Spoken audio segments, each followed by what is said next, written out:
Hi guys, I'm just going to show you today how to do some printing. So first of all, I've got some acrylic paint. Lay out your leaves, making sure that you've got the back side of the leaf facing you, because it is the back side that has the most veins on, the most bumpy bits, and that is what we need to use to make our print with. So I'm going to first of all get my sponge, and I'm going to sponge on some acrylic paint on top of my leaves. This will make them move a little bit, so I'm going to have to rearrange them probably a little bit as I go along. I think I'll get a bit of red in now. What happens when you mix red with yellow? What colour do you get? Okay, I think that's okay for now. So I'm just going to wash my hands.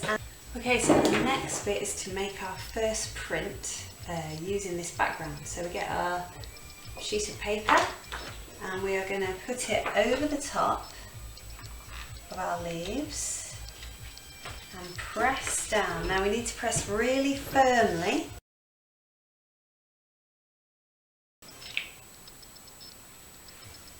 Oh, I love those hydrangea leaves there. Right, so we can see that we have some of the imprints of the leaves already printed on our piece of paper. Okay, we need to have a go at making a leaf stencil. So we've got some small sheets of paper here. Any old paper will do for this. If we fold it in half, make your corners match up and then fold a line across, fold it in half lengthways. We can do that with a few of them. Make sure all these pieces of paper have the folded edge at the bottom nearest us, so the open side at the top. Now we can draw half a leaf shape on this, so that will help us cut out a leaf stencil. So if I was to draw half a leaf shape, it's a bit like a half a moon or a rainbow shape with a bit of a point at the end. So I start in one corner, I can draw up and down, and that is half a leaf shape. So then if I cut that out following the line that I've drawn,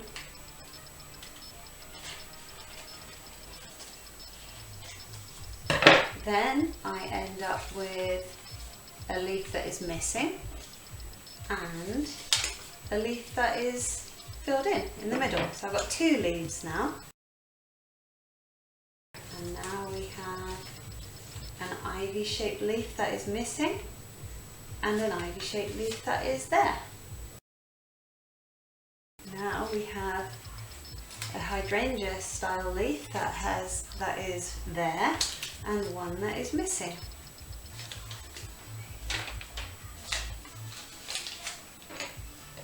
So you could call this a negative shape because it is missing, and this one a positive shape because it is there. However, when we use these and put paint inside them, the negative shape will create a positive stencil because it will make a leaf that is visible. And if we use the positive shape, we can make a negative stencil, a negative print, because if we put paint around the edge of this shape, it will make a leaf shape which has a missing part in the middle, negative space. Okay, so now I want to make these prints over the top of this one to make a layered effect on our picture. And I want to use contrasting colours to the ones we've used. We've used warm autumnal colours, my favourite, but this time we're going to use some greens, green and a bright yellow, which we can mix together. And this will make a sort of spring-like element to our picture, because my favourite ones, if I'm honest, are the negative images. So we need to use a positive stencil to create a negative image. So I'm going to use this one first, and I'm going to put it over, a little bit overlapping some of the leaves we've already made. So I'm going to use my brush and I'm going to use an effect called stippling, which is where you dab the paint over the edge. So I'm going to get a bit of yellow first on my brush, and then I'm going to stipple. I'm going to hold my stencil still and stipple around the edge with with paint that will overlap the paint we've already used. So now let's see what happens when we take away our positive stencil revealing a negative print. There you can see we've got the outline of the leaf, but the middle of the leaf is missing, and I like that because it shows what we've done underneath. Through stippling on the inside.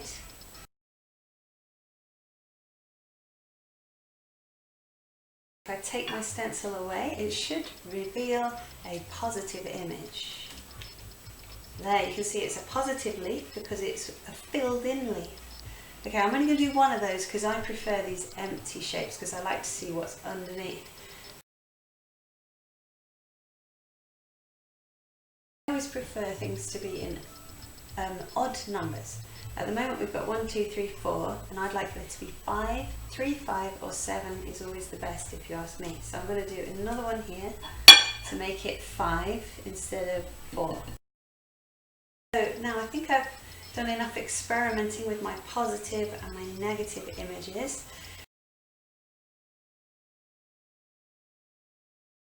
I'm going to try to get some of my favourite words. I like this idea as well of just some words from the line that you've written or read, because it's almost like an echo of something, and it makes the person looking at your picture think, oh, what does that say? And they want to find out more. Right, so once you've done that, now it's time for us to use some water-based paints.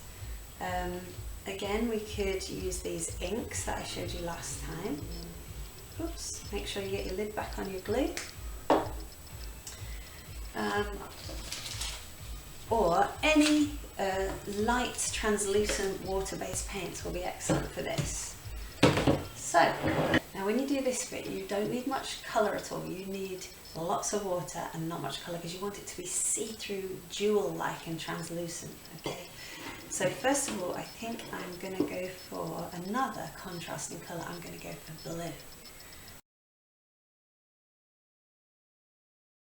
Now you could allow your text to become coloured as well, or you can leave it white, it's up to you.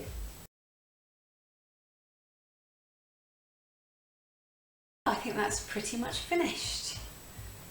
We've got a multi-layered piece there, we've got our monoprint in the background, we've got our negative images and our positive images over the top, we've got contrasting colours, we've added in our text, our poems, so we've given it texture. I think that's really nice. Now you could do this, you could make loads of these and add them together in a rainbow shape, again to put in your window to brighten people's day. You could try doing this on washed plain 100% cotton, and you can see your colours bleeding into the cotton that way. That would be an amazing effect if you want to try that. If you're adventurous and you have done this on material, or even if you haven't and you've done it on paper, you could have a go at sewing into it as well. You could add 3D elements, you could add wire coming out of it that you've poked through from the back to the front. You could do almost anything with these. I would love to see some of your experiments and some of your results. So if you want to email them to me, please email them to me at school email address, and it will get passed on to me. So have fun. See you soon.